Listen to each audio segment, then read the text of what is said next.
If you ask most people when to take Social Security, you'll get one of two answers. Take it at 62, get your money early, or delay to 70, get the biggest check.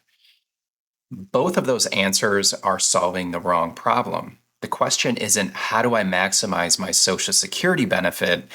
The question is, how do I maximize my total retirement income from all sources for the entire duration of my retirement? Social Security is one piece of your retirement paycheck. Your portfolio is another, pensions, rental income, part-time work. Those are pieces too, and the optimal time to claim depends on all of them working together. Today, I'm going to walk you through 5 variables that determine when claiming actually makes sense. And I'm going to use one hypothetical couple to show how changing a single variable shifts the answer. The conventional wisdom leans toward delaying to 70, and the math behind it is real. For every year you delay past full retirement age, your benefit grows by 8%, guaranteed, inflation adjusted. Hard to beat that on paper. But here's what that analysis misses. While you're delaying from 62 to 70, you need income from somewhere. Usually that means pulling more from your portfolio for 8 additional years.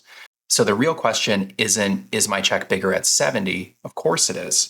The real question is, does that bigger check more than compensate for the extra years of portfolio withdrawal? And the answer depends on 5 things. Let me set up a hypothetical couple that I'll use the rest of this video. I'll call them Mike and Susan, completely fictional, both 63, just retired.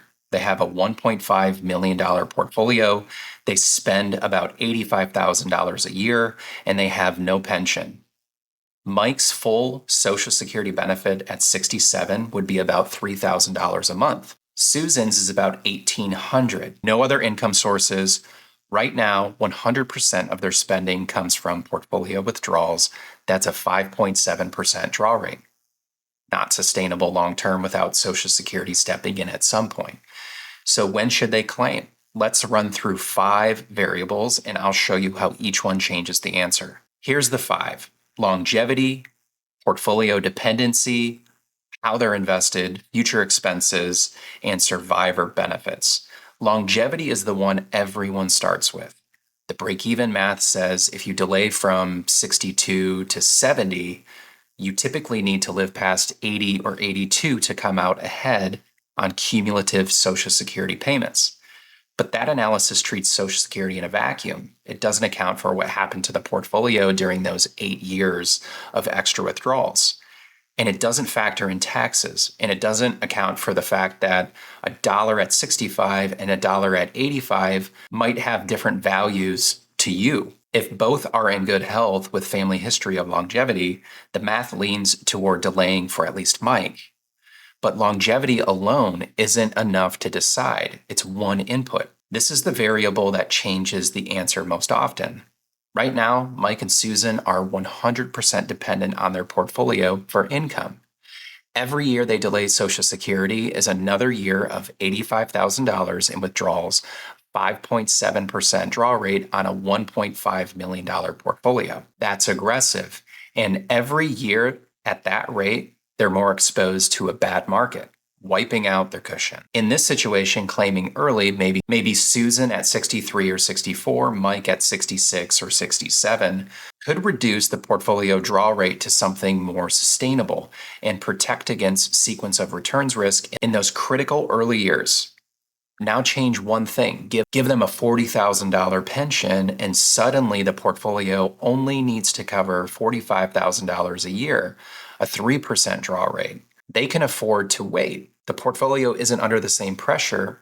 In that version, delaying Mike to 70 starts to make a whole lot more sense. Same couple, same portfolio, same spending. Add a pension and the optimal claiming age shifts by 3 to 5 years. That's how much portfolio dependency matters. Back to the original scenario, no pension, 1.5 million, 85K in spending. Allocation matters here. If Mike and Susan are 80% in equities and they're drawing 5.7% a year, while delaying Social Security, a bear market in years 1 through 3 could do real damage. That's sequence of returns risk at its worst. Claiming early in that scenario reduces the withdrawal rate and gives the portfolio room to recover if the market drops early. On the other hand, if they're more conservatively invested, say 40% stocks, 60% bonds, the portfolio is less volatile. They can ride a downturn more comfortably. Delaying becomes more viable because the portfolio can provide stable income without as much downside risk. Some planners suggest a bridge strategy. Set aside 2 to 3 years of expenses in cash or short term bonds, specifically to cover the delay period, and let the rest stay invested. That way, you're not selling equities in a down market to fund living expenses while you wait for the bigger Social Security check. This is the variable most people skip entirely. Your future expenses aren't a flat line. Healthcare costs tend to escalate faster than general inflation. Long term care, if it's ever needed, can run anywhere from $60,000 to $120,000 or more a year, depending on the type and location.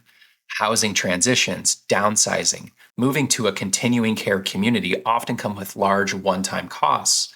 For Mike and Susan, if they expect significant healthcare expenses in their late 70s and 80s, a larger Social Security check at that point becomes more valuable. Social Security is inflation adjusted. It lasts for life, which makes it uniquely well suited to cover costs that escalate and persist. In that case, delaying, at least for Mike, might be worth it. But if they have a known large expense coming soon, bridging the gap to Medicare at 65, a home repair, helping a child with a down payment, claiming earlier avoids pulling that money from the portfolio during the years when the market risk is highest. The timing of your expenses matters as much as the total. A flat spending assumption in a Social Security calculator can lead you to the wrong answer. For married couples, this might be the most important variable, and it's the one people think about least. When one spouse passes, their surviving spouse keeps the higher of the two benefits, but loses the other one entirely. For Mike and Susan, if both are collecting, Mike at $3,000 and Susan at $1,800, their household Social Security income is $4,800 a month. When one of them passes, it drops to $3,000 a month.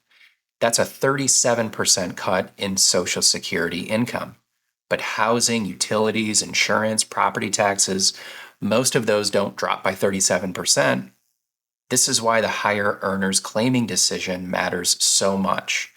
If Mike delays to 70, his benefit might grow from $3,000 to $3,700 a month. That's not just Mike's benefit, it becomes the survivor benefit for Susan if Mike passes first. It's longevity insurance for the surviving spouse. Meanwhile, if Susan, as the lower earner, might benefit from claiming earlier, because her own benefit will eventually be replaced by the survivor benefit anyway. So there's a strong case for a split strategy. Susan claims earlier to bring in income and reduce portfolio pressure. Mike delays to lock in that highest possible benefit for whoever lives longer. So let's bring it back to Mike and Susan. Same couple, but I'm going to change one variable at a time to show you how the answer shifts. Here's the baseline. 1.5 million, no pension, 85K spending, both healthy. In this version, the portfolio pressure is high. A planner might model Susan claiming at 64, Mike at 67, getting some Social Security income flowing early to take pressure off the portfolio. Now add a $40,000 pension. Portfolio pressure drops in half. Now it might make sense for Susan to still claim at 63 or 64, but for Mike to push all the way to 70. The pension buys him time. Now take the pension away again. But Mike has a health concern and a shorter expected lifespan. In that case, Mike might want to claim earlier, maybe 65 or 66, while Susan delays to maximize the survivor benefit she'll likely need. 3 versions of the same couple, 3 different answers, one variable changed each time. That's why there's no single right age to claim. The takeaway, don't optimize Social Security in a silo. Optimize your total retirement paycheck. Social Security plus portfolio income plus any other sources over the full duration of your retirement. That means thinking about your portfolio drawdown at different claiming ages. It means factoring in your health and family longevity. It means thinking about future expense spikes, not just a flat number. And if you're married, it means thinking about what happens to the surviving spouse's income.